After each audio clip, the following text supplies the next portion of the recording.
That's better.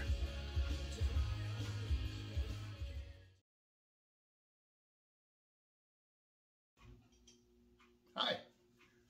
So, when I cut out the legs for that pie-crust table, I ended up with a lot of scrap. So I have pieces like these big chunky pieces like this. And my grandson says, you need to make something out of that. And I said, you know what? You're right. And so I've been just trying to figure out some small things to make. So I'm going to put a couple of things together. So the first project you're going to get today is a biplane. It's an old version of one I got out of the Shopsmith book. I made one about probably 35 or 40 years ago and I haven't made one since. So I'm just going to make another one, and then I have a few other ideas. So hopefully you enjoy this one, and I'll put some more out there soon.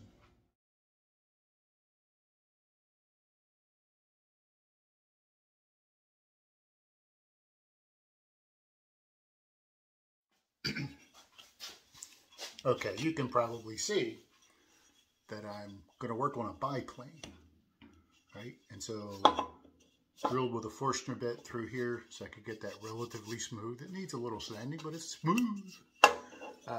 Cut the rough shape.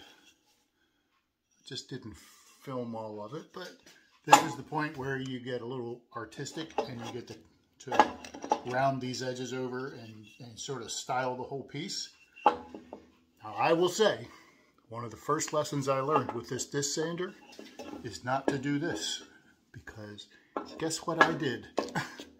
That hurts a lot. So I'm not going to do that this time. Sorry for the noise.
And that's where I think I'll leave this. A little bit of hand sanding on that. It's a pretty good shape, I think. So I've done a few of these over the years.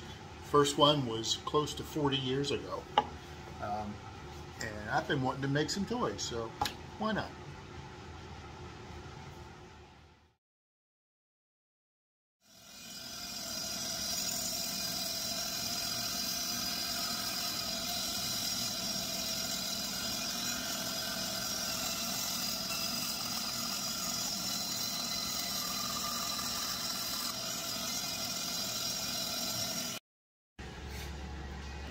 I have this Dollar Tree LED gooseneck light that I like to put here,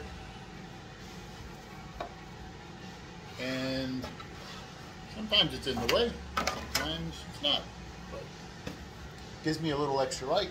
It's got the stuff out.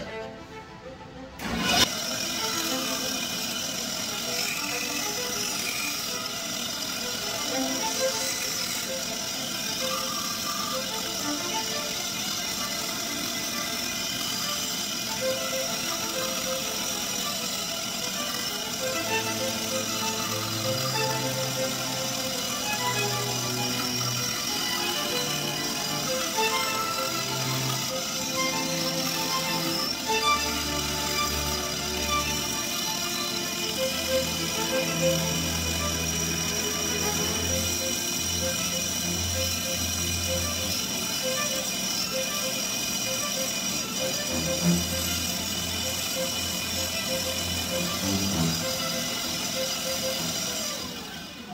like to do the final shaping on these small pieces on the disc sander. So let's do that.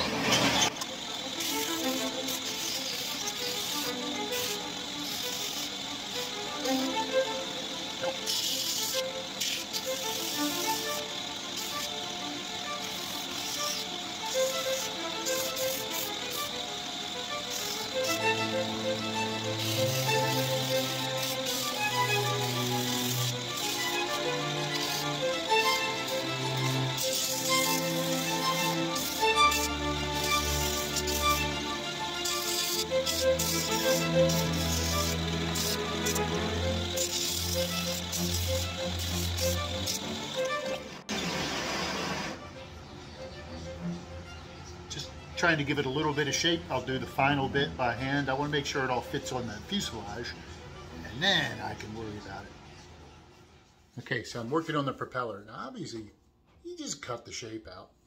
I drilled the hole, and this is made to fit one of those. Here, I'll just show you. One of the small wooden axles you get with wheels. I have a whole bag of them. And I could just sand this flat, but I just want to put a little edge here and there, smooth it out. Now, I can't stress enough. When this thing's on, it'll take your knuckles off. So just watch what you're doing. But what I'm going to do is just kind of roll it gently into the sanding disc. Just kind of give it some shape, and then I'll hand sand it a little bit. It'll be fine.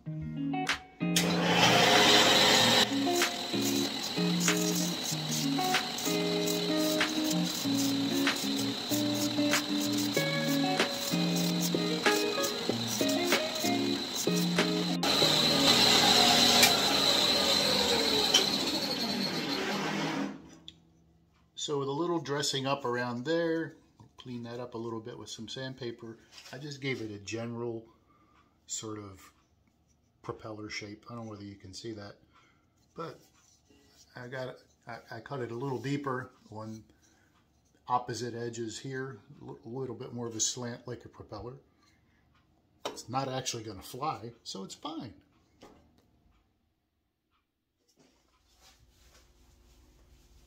So I thought it might be fun to show you this Shopsmith setting up as a drill press.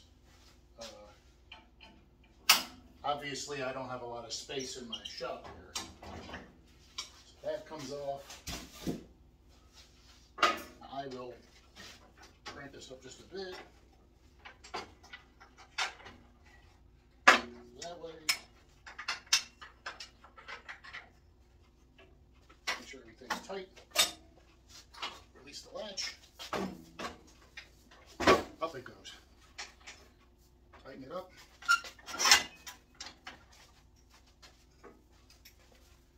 My drill chuck on here. Done. So I'm getting ready to drill the holes in the wings for the strut braces to hold these apart. Now, yeah, there are plans over here, and they just like them straight up and down, which works, but it's not fun. And since I've added these details, I want the wing to sit forward a little bit, which means I'm going to have to drill the holes for the stabilizers at an angle. So that's all. I've just marked them. They're in the same location, the same distance apart, but they just are going to be at an angle, so this wing will move forward. I'll set it up now. So here's something worth mentioning. Since I'm drilling these at an angle, my table is tilted this way. For the bottom wing, I want the stabilizers to lean forward, so I have to drill this way. Right? When I do the top wing, so I have the front edge of the wing is facing up. When I drill the top wing, they have to go the opposite way because they have to come in sort of this way. So I'll turn the upside down when I drill that, so that angle stays the same. This is a place where it always helps to measure twice, cut once. I usually forget that part, but I'm glad I remembered this time.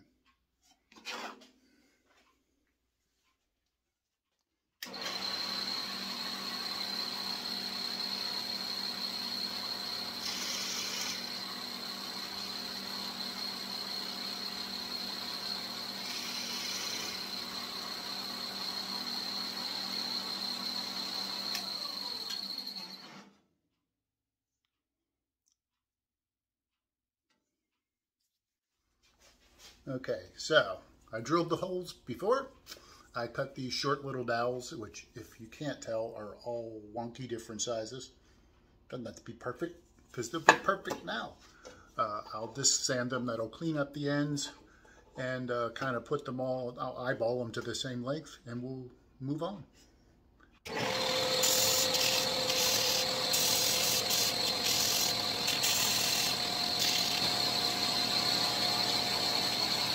One short one.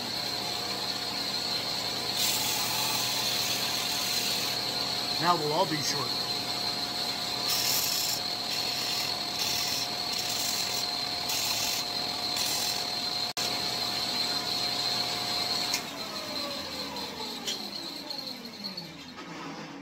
Done. Now I have what looks like, I hope, a radial piston engine. So for the landing gear, I wanted to use the axles that came with the wheels. I countersunk them into the wheel just a little bit because I thought it just looks kind of good.